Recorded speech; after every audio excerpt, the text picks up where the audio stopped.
Welcome back, everybody. I think where we left off last time was this discussion of Bayes' theorem and how Bayesians use Bayes' theorem.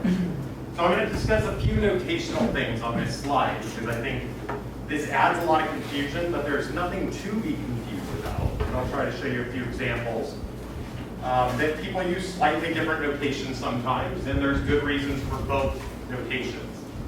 I wish it didn't have to be this way, but it is. Okay, so last time we discussed Bayes' theorem, and we discussed why it was an intuitive rule versus flipping the conditional statements in a probability statement. And I think we're all kind of familiar with it. If you understand what a joint distribution is, and if you can factorize it into a conditional distribution and a marginal distribution, and product those things together, Bayes' theorem falls straight out of that. So it's just following from the axioms of probability. So Bayes gave us a very important probability statement. It's unclear if Bayes understood this as an inferential statement. And so probabilists and statisticians are different things. So a probabilist is always telling you properties of probability distributions. And an inferentialist is taking data and trying to learn what the underlying probability model is. So they're very related to each other. But one is the backwards process. And so we'll discuss that in more detail through an example, but I just want to kind of focus on this thing right here. The denominator right there, and I have it partitioned into just two sets that I'm adding over.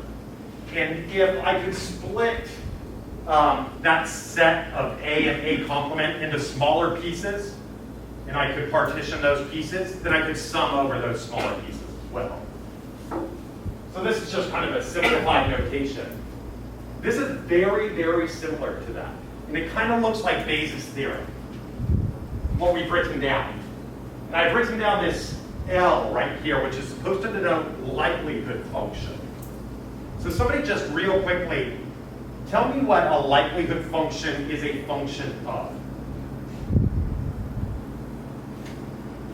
The data.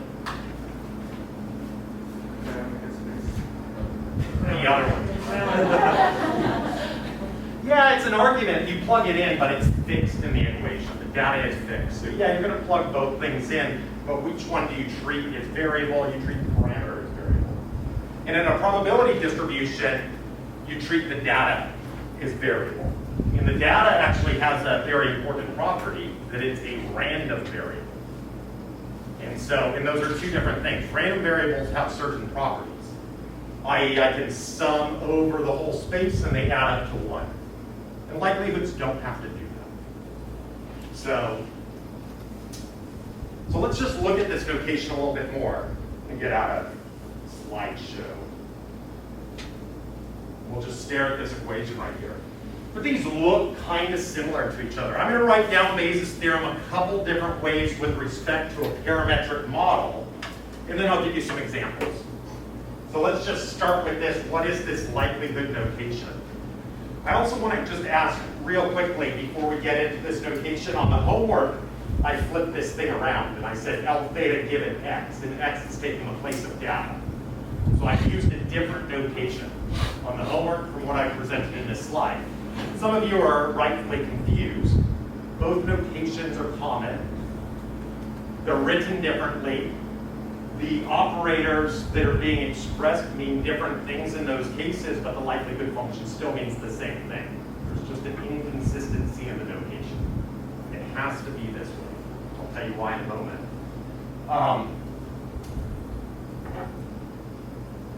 But let's just write this down and look at this rule a little bit.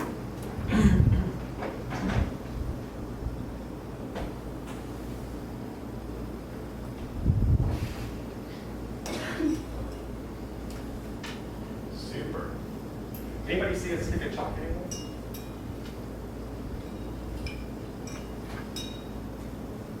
Excellent.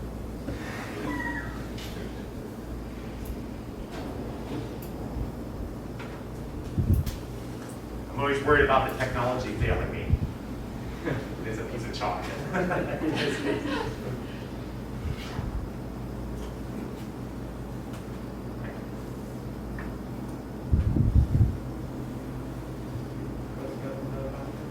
Stephen, would you do that for us? Awesome. Excellent. I'm going to babble for a moment. I will say, while Stephen's rummaging around and grabbing a piece of chalk for us, that likelihood functions have the data plugged into them, and the parameters that you're going to try to learn are the variables. So this thing would be fixed right here, and that would be the variable. Now, that is inconsistent with the rule that my bar always means conditional on the right-hand side. So it changes that meaning. My preference is not to express it that way. So I always like to flip this statement around so that my bar means the same thing. Unfortunately, when you do that, it doesn't look like Bayes' theorem anymore. Danielle? So can you use Bayesian techniques in non-parametric settings? Yes. So absolutely. So we're going to start with parametric Bayes. But yeah, there's what Bayesians will call non-parametric models. It would be probably more appropriate to call them semi-parametric models. I don't know if there's anything that's completely distribution-free when people talk about non-parametrics. There still is a distribution that they're doing, probability distributions. You might not need to know the actual underlying distribution. So instead of saying something is normally distributed, you might have a basis function of a whole bunch of functions that build up to give you some sort of wiggly thing. And in Bayesian land, there could be an infinite number of basis functions that you build in to express probability distribution. So in Bayes land, what they call non-parametrics is actual infinite semi-parametrics, just to make you think about things. So, but yeah, the parameters might not mean anything to you. They might just be knobs that you use to tune your model. And so we will be getting into a little bit of non-parametrics towards the end, but we're going to focus on parametrics right now. Good question. Bayes can be used everywhere, is what I would probably say. It's an all-encompassing branch of statistics. It's not the only thing going, but it's one way to express things. Please. So you're referring to like a Lagrange distribution? Like a what? Lagrange distribution? That could be, for instance. For instance. So I was thinking of Dirichlet processes myself, but that would be a good example. Thank you, Stephen. Okay, we're back in business. So I just want to write down Bayes' theorem a couple different ways. So I want to first write down step one. We see data. Let me make that bigger.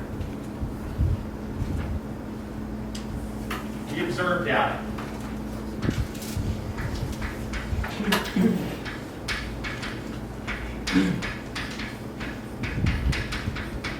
Let me just tell you what we're doing right here. This is kind of how the Bayesian conceptualized the universe in a parametric format. So parametric Bayes.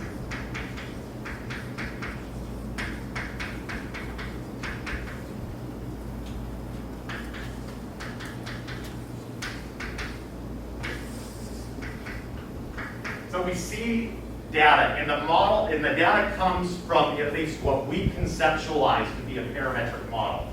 So I'm going to write this down like xi, little data points, are coming from some model. So let me draw you a picture of this. This is fx given theta, and I'm using the typical notation that everything to the right-hand side of the bar is fixed and conditioned on. So the idea is that this is fixed in advance. And I'll say this is the state of the universe.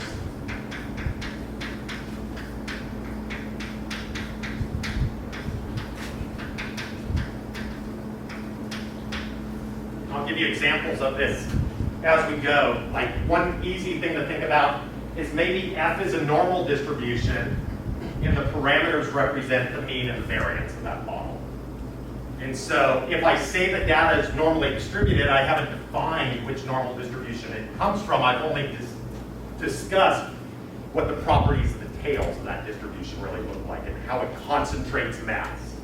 So I talked about the family of distributions, but there's some parameters that gave us the data.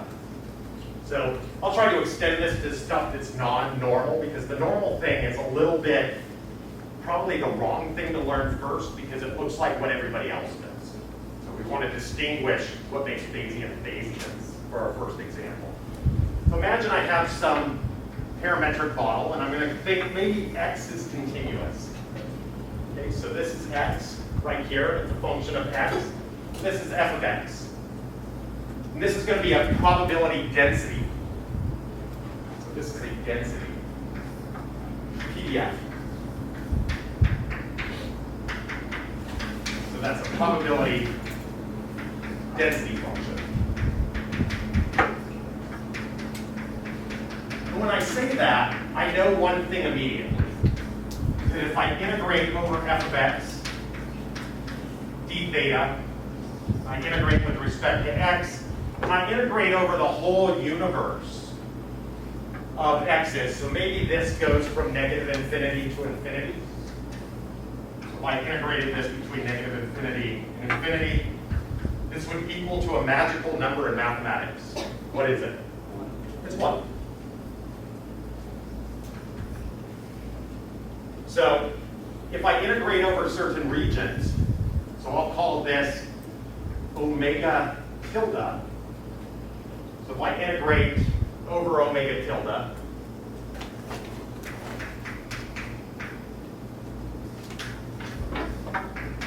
and I'll write that down like this, omega tilde. So that's just this region right here. This is going to be the probability that x is in that range, right there. So I'll say x is an element of omega tilde. And I would probably write down given theta. So I'm really specific about my conditionings. I always like to tell you what you know. And a lot of times in some probability class, they'll drop that notation and just say, look, it's a number. Theta's a number you plugged into this thing. You don't need to remind anybody that's what you know. I'm going to do that all the time. And it makes being a Bayesian a little bit more convenient notationally to do that. So we can recognize Bayes' theorem. So this is the probability right here that x lives somewhere in the whole space of valid x's. And so the probability is 1 that it does that. The probability at any instantaneous point is 0. But it does not mean that you can never observe that x. So probability 0 doesn't mean impossible. It means extraordinarily unlikely compared to everything else. So if I compare it to anything else, it has no size compared to it because everything else is so big.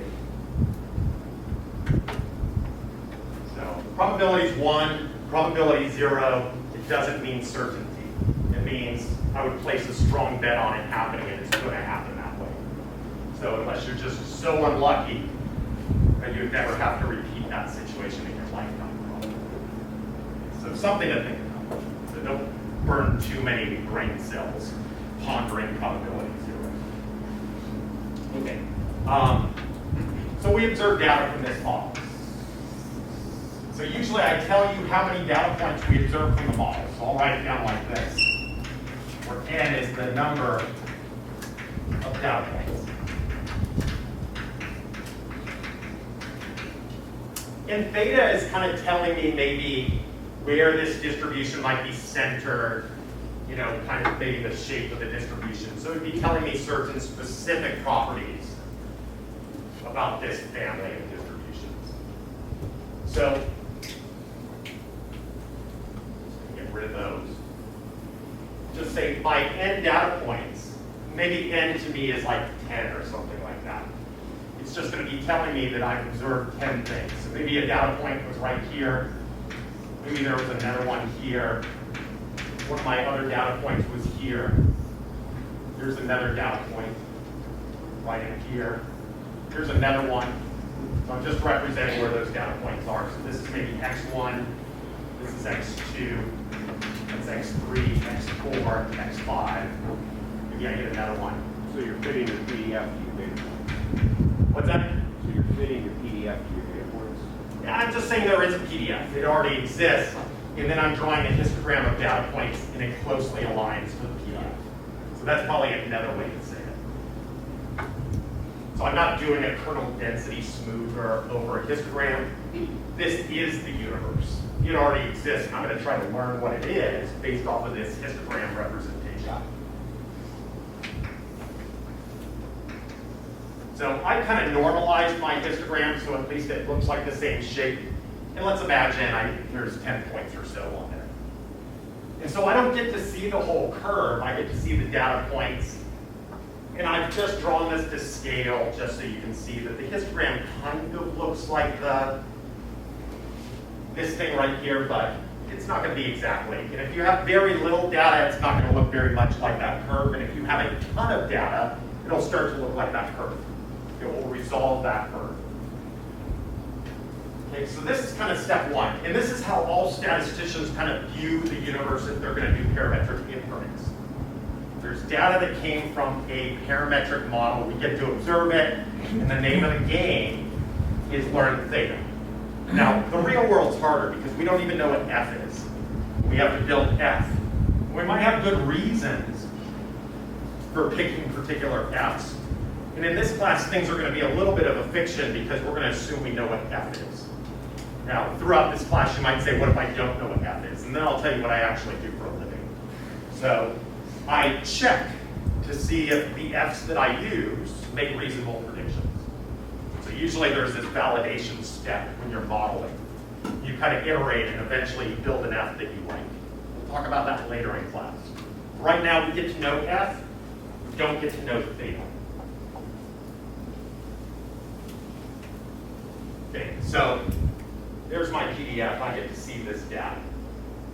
And I'm going to call the data that we've observed cap x. I'm going to say x is my big collection of data, x1 to xn. Now I haven't said something really important. I'm going to assume that all of this data is IID. And IID means independent.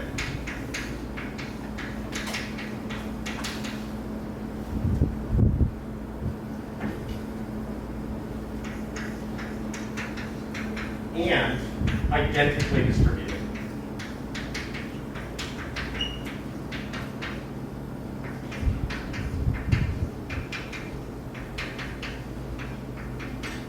I'm going to build a convention in this class that if I don't tell you that the data is dependent by default in my class, it's independent. We will get into dependent models. So where there's conditional independencies that form, which is different from actual independence. We'll be talking about all of that. But what it means is that once I sample one point, it has no influence on the other points that I end up observing. So they're all coming from the same model with the exact same state of the universe, and that's what the identically distributed means. This parameter is fixed for every data point that I've observed, i.e. this curve right here is the same curve and I'm sampling under it. What it means to sample is that I'm going to sample a frequency of points. Let's say that this interval right here, let's call it omega tilde again. Let's say that probability of being in this interval is 0.3. What it means that on average, I would see 30% of the data points living in that region. So that's what it means. So, of course, with data, there's a little bit of variation, so it won't be exactly that, but the long-run frequency of it would be that. Okay, so this is what we get to observe.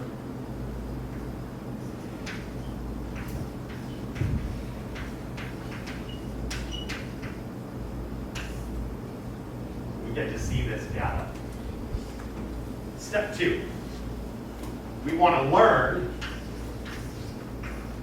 theta. So pretty easy setup right here. I know what f is.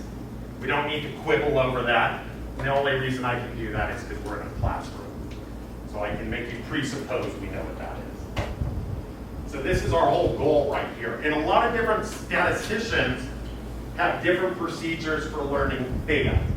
But a Bayesian always does the same thing. They build the posterior distribution. Now, different Bayesians might build different posterior distributions, even if they have the same f.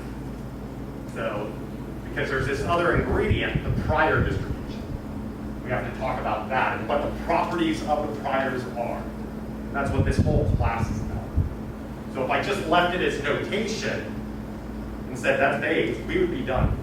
We could end the class. But we need to talk about properties and show how it impacts our differences. So what a Bayesian is always going to do is build the posterior. So Bayesians build posterior distributions.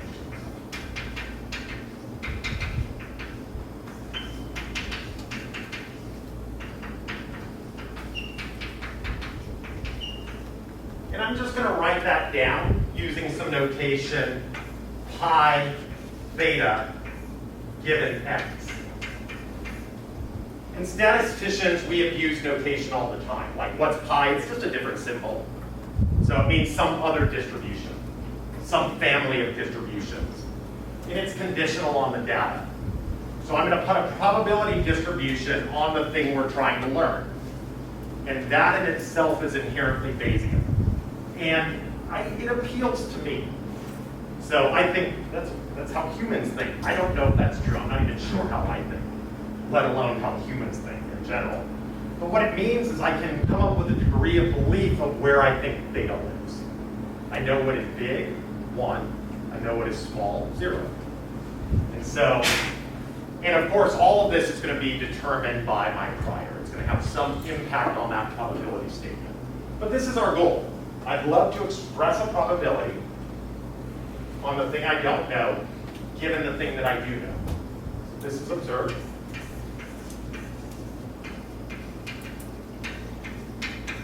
And this is what we're putting the probability distribution on. PDF is on that thing right here. So the PDF is a function of that, fixing the data.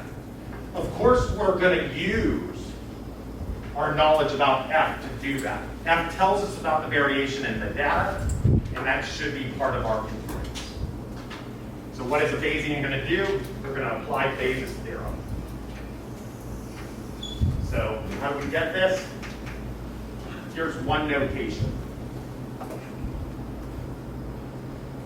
going to raise this up.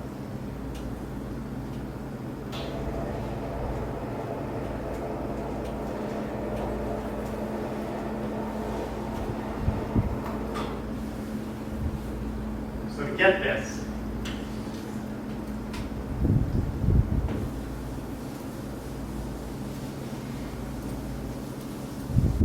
we apply Bayes' theorem.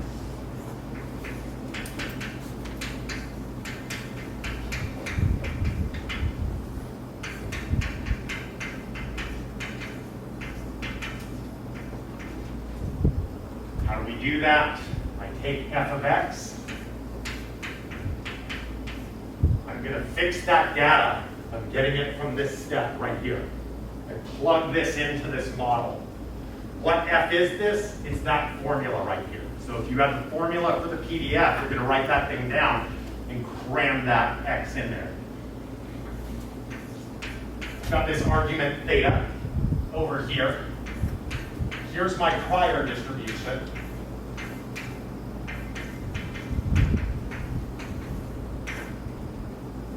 And then I'm going to normalize.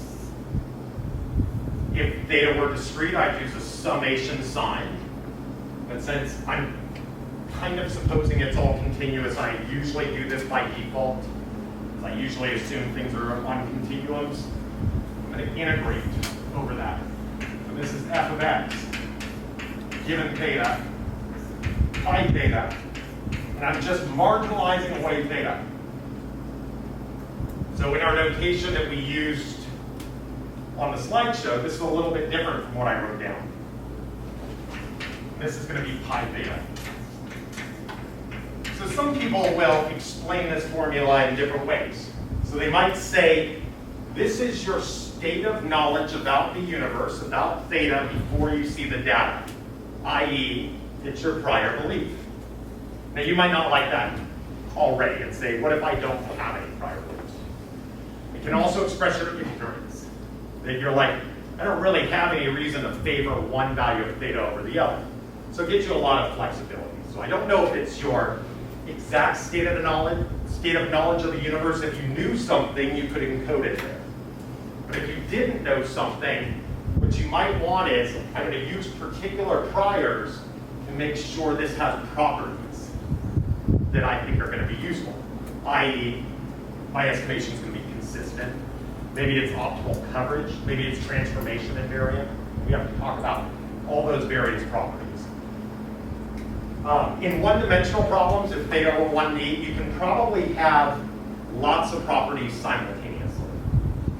Unfortunately, in high-dimensional spaces, even in two-dimensional spaces, you have to choose which properties you want. So I'm going to be telling you all about that throughout class. Yeah.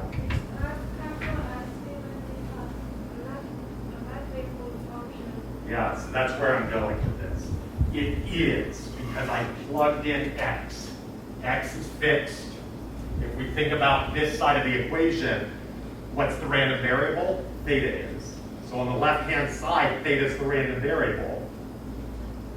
So theta has to be varying over here. There are no thetas in the denominator. So I'm going to integrate over the entire universe of theta. And the way I express that usually is I write omega theta. So this is the full space of theta.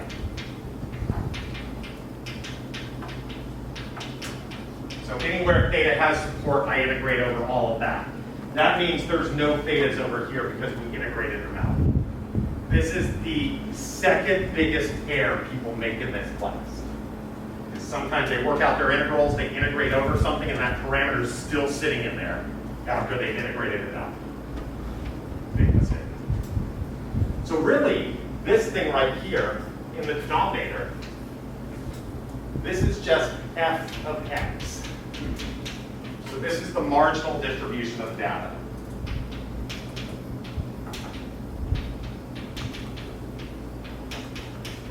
Now there's a lot of names that people will use for these things, and that's part of being a statistician is communicating with people and saying, well, in my field, we call that something different. I usually call it the margin because we've marginalized out theta. Some people will call that the predictive distribution, but it's a bad name for it. I would never do prediction off of this. So we'll be talking about that as we go through class. But they're going to use this formula. And Tien just brought our attention to the notation that I've used. She's like, that's a likelihood. But I've used this notation F, and I've treated it like the sampling density. So mathematically on the chalkboard, it all looks about the same. But the big difference is that when I used F this way, I wrote this down as a function of X. Not a function of theta. Theta was fixed. It delivered us the data. And I use this notation is F to distinguish that. And I've used this same notation F right here, but now this is a function of theta, and that's fixed. And I don't like that, and Tien doesn't like that either. So that's not what it is.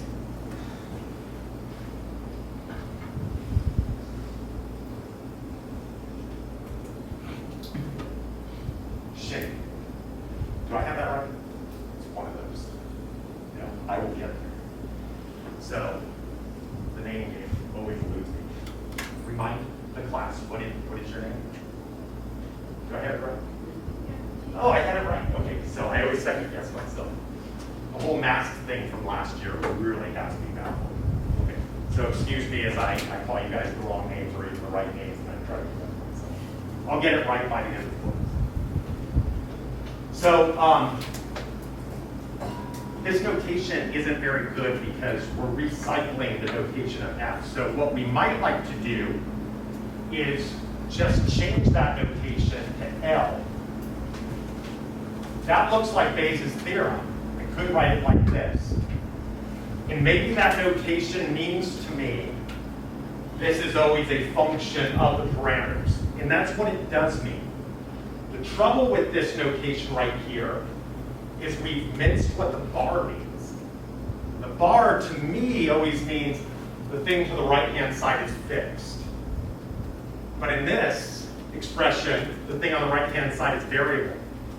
So I've just confused everybody, including myself, and I don't know what my bar means. But you will see people write Bayes' theorem like this. You will see people say f is the likelihood function. That's the one that bothers me the most. It's not. F is the sampling density. The sampling density has different properties than the likelihood.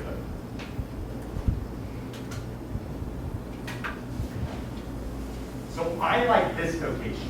This is my preferred notation.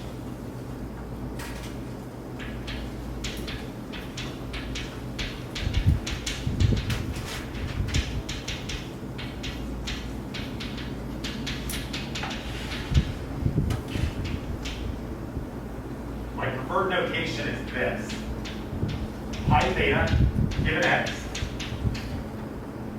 is going to be equal to the likelihood of theta given x times pi theta integral L theta given x pi theta d theta.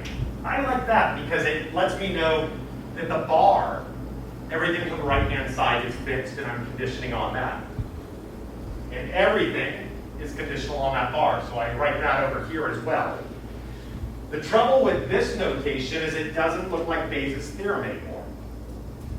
It doesn't look like it's the conditional flip. This is already on the correct side of that. Here's what you have to remember. The sampling density or this probability function is a function over the data space. The likelihood has the data plugged into it, and it's a function over theta. And regardless of which notation I use to express that, whether or not it's f's, or wherever I put the parameters on the right or left-hand side of the bar, it's all the same thing. I'm taking the same formula, I'm plugging it in, and I'm plugging the data in, and I'm treating theta as the variable. Now, in a likelihood function, it's not a probability distribution yet, and so it is not a random variable. But what people are doing using Bayes' theorem is they're upgrading theta to a random variable, meaning it has all the properties that a variable in a probability distribution will have. So regardless of how I express this, it's still the same thing. I've also said we can multiply our likelihood functions by any number we want so long as it's positive. So I can multiply it by c. I have to do it in both the numerator and the denominator, and they will cancel out. It has nothing to do with the parameters, so they cancel each other. So likelihoods, what they're doing is they're telling you relatively, self-relatively, how much you like a particular value. The higher it is, the more you like it. So that's what it is, and I'm going to be swapping over to this notation, but I think it's worth a conversation because if you read 3 different books or 3 different papers, people will say different things. Sometimes I see in papers people will say the sampling density is f of x given theta, and then later on they say the likelihood is f of x given theta. And that used to drive me crazy when I was a student, but now I'm like, I know what you mean. It'd be cool if you clarified that, but I totally know what you're talking about. So I know how you're going to use it because you just called it a likelihood. So the relationship, what the likelihood and the sampling density both do is they show the joint relationship between parameters and data. And it makes sense that we would use that in our inferences. So if I write, let's say f of x, let's give you an example. Let's just talk about the normal example. I'll show you another example in a moment. The normal's not so great because they look really similar to each other, these 2 different functions. But f of x is my sampling density. I'll just say, let me write it down like this, cap x. I know properties of cap x. Let me just do it with x. Let's just do one data point. X given theta. So this is going to be one data point, is my example. And we'll stick with it, one data point example for the next couple lectures, because we'll see what happens as we start layering in more data. But let's say this is 1 over square root of 2 pi.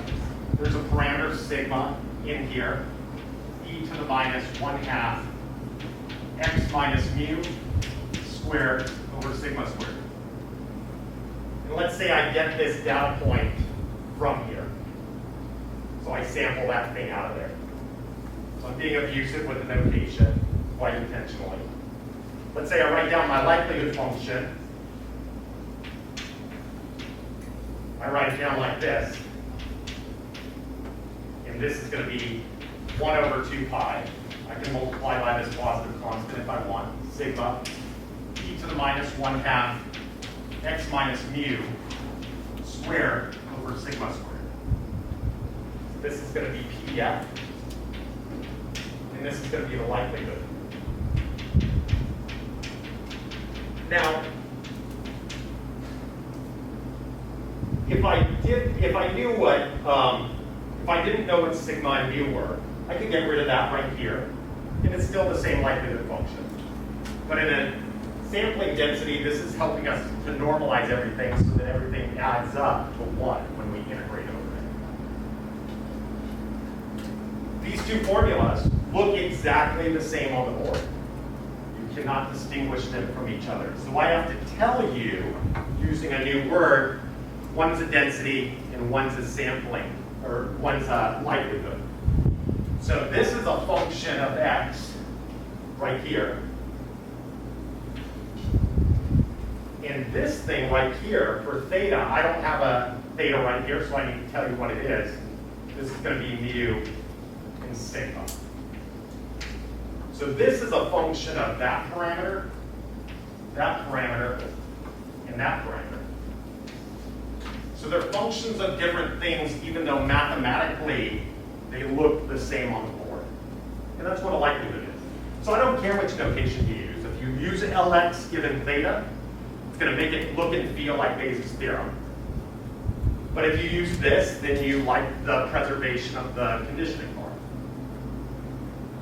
Somehow this confuses people early on. They don't like it because there's an inconsistency, one way or the other. No matter how I think about this. So that would be in two-dimensional space then, right? What's that? Would be two-dimensional space though? Yeah, that's right. So they even live in 2 different spaces altogether. If I knew what sigma was, then I wouldn't have to infer it. Yeah. But the way that I've written this down is I'm saying I don't know what either one of the parameters are. So yeah, they even live in different dimensional spaces. I'll show you something even weirder in a second. This thing is proportional to the likelihood function times the prior. So proportional.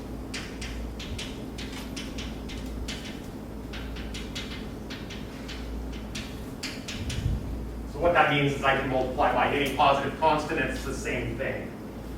So this is the shape of my posterior distribution.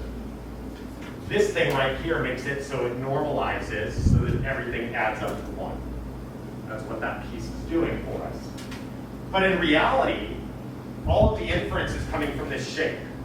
And so what a Bayesian is doing is they're penalizing the likelihood function with this function right here. And there can be good reasons to penalize models.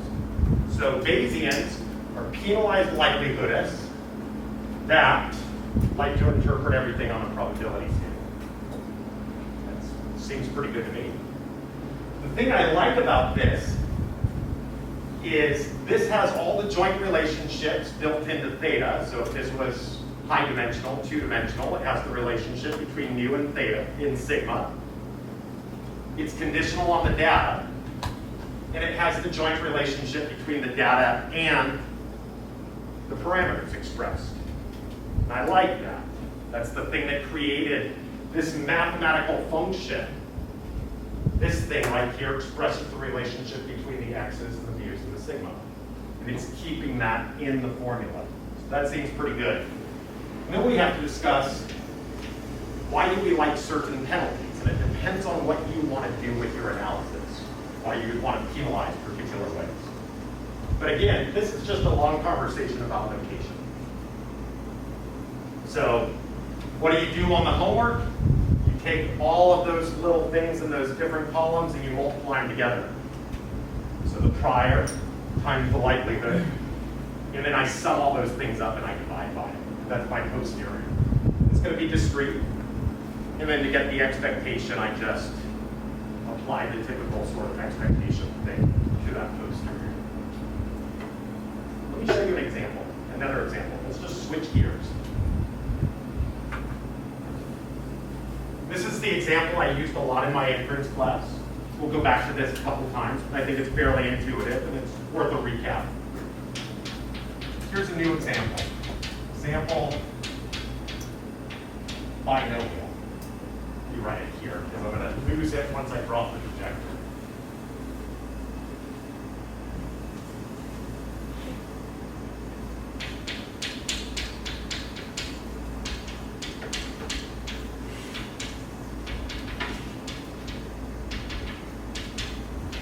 So what does a binomial distribution look like? I'll write it down like this. F of x given p is going to be equal to n choose x, p to the x, 1 minus p to the n minus x. So p is a number that lives between 0 and 1. It's a probability. X is going to live, it's going to be some number between 0, 1, 2, these are counting numbers, and n, whatever n is. And so one thing that you can probably most of us think about this model is a coin flipping model. We're going to flip a coin n times, and we're going to count the number of successes. And so this is going to be the probability of the number of successes.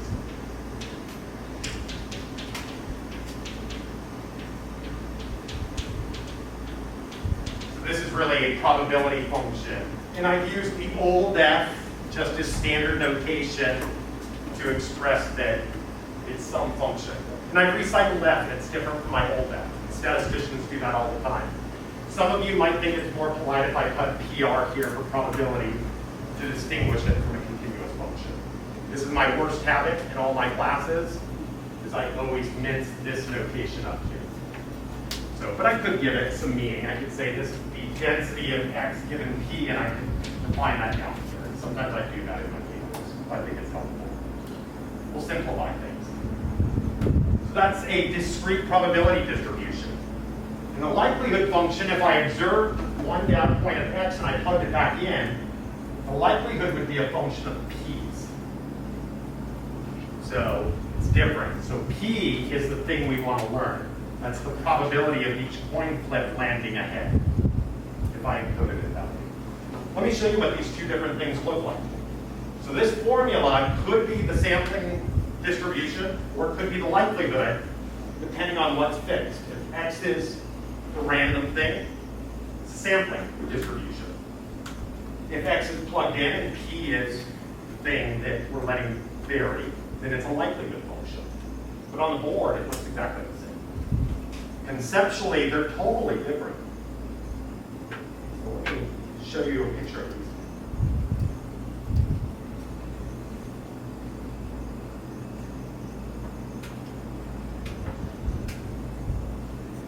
Drew a couple of pictures. So here's a binomial distribution.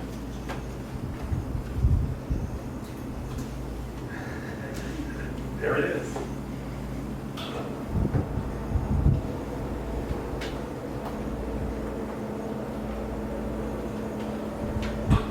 So I fixed a few things. If I'm going to sample from this model, I have to have a p that's plugged in, and I have to have n. So I picked n to be 10 and p to be 0.7. So this thing peaks, it's 7. That's the most likely thing I'm going to see, is 7 successes because p was 0.7 and I flipped the coin 10 times. So each coin flip I expect to see a 0.7 head. It doesn't happen that way. You either get a head or a tail. But on average, 70% of my observations are going to be heads. 70% of 10 is 7. So that's what we see. The probability of seeing just one head is very small, but it exists. And the probability of seeing 0 heads is very small. It doesn't show up on my plot, but it exists. It's something positive. It's just tiny. The probability of seeing 8 heads is pretty big. The probability of seeing 6 heads is pretty big as well. That's what that expresses to us. The likelihood function, so if I sampled from this, so I sampled 10 values out of this, I'm going to plug that in, however many successes I see, I'm going to plug into this formula, and I'm going to treat it as a function of p. That graph looks like this. Now I had to get some real numbers. So what I said is I ended up seeing x was 3. So I ended up getting unlucky. I saw 3 x's, 3 heads out of my 10 draws. I plugged that into this formula, and that looks like this. These are wildly different things. One of them is a discrete distribution. One of them is a continuum. The discrete distribution lives between 0 and 10. And the likelihood function here lives between 0 and 1 because p is bounded by 0 and 1. So the formula looks the same on the board, but the graphs are wildly different because they're functions over different things.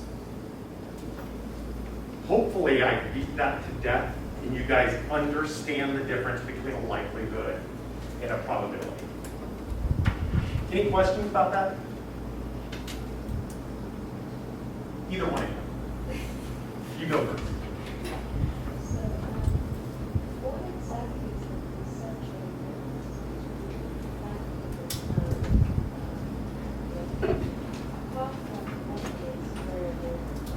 That's it. That's it. So the likelihood is a function over the parameters. And the probability distribution, the mass function in this case, is going to be a probability associated with different outcomes of the data space. So one is a function over the parameters, one is a function over the other thing. If you let it be a function over both things, you would never be able to learn anything. One of those has to be locked down. Otherwise, it will not integrate to anything meaningful. Hopefully that helps. I think examples will help that more. Please. Yeah, so the likelihood of the data is fixed and you're varying the parameters. That's why if you sum over a set of parameters, it doesn't have to equal 1. That's right. But then, I guess, why do we normalize? So what is normalizing? So Bayesians want to do two things. They want to put it on a scale that you understand. So it helps you as a human. So if I say, oh, the likelihood of something is 20,004, it doesn't mean anything. I have to say compared to another likelihood of another value. But if I tell you the probability of something is 0.8, that should be telling you something because you know what big means. And so it's bounding the space so we know big and small. Bayesian is also going to adhere to the probability axioms. They're going to build these distributions so that it has all the properties of probability that you're familiar with. So that likelihood lies between 0 and 1? Say again? So that likelihood will lie between 0 and 1? The likelihood does not need to lie between 0 and 1. I could make it do that, but I can multiply by any positive number and it's still the same likelihood function. And so the height doesn't mean anything. So Bayesian is in some sense turning the likelihood into a probability distribution via Bayes' theorem, and they're normalizing it so that everything lives between 0 and 1. So they're not just normalizing the likelihood function, but they're also giving it the probability interpretation. And so we have to talk about that through a few examples as well. So we're not just normalizing the likelihood. Fisher would have told us we could do that a long time ago. It turns out there's a lot of examples where if you go to integrate over the likelihood function, it'll integrate to infinity. If you want an example, think about the Poisson model and think that you sampled one data point from it and it was a 0. And that's all you got to see.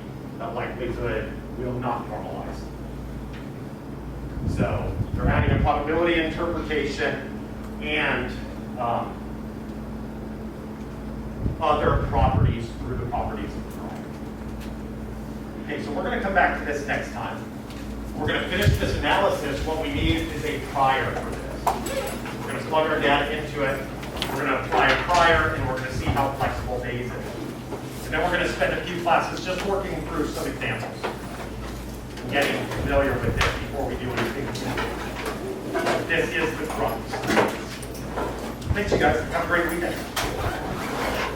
Yeah, I'm so sorry.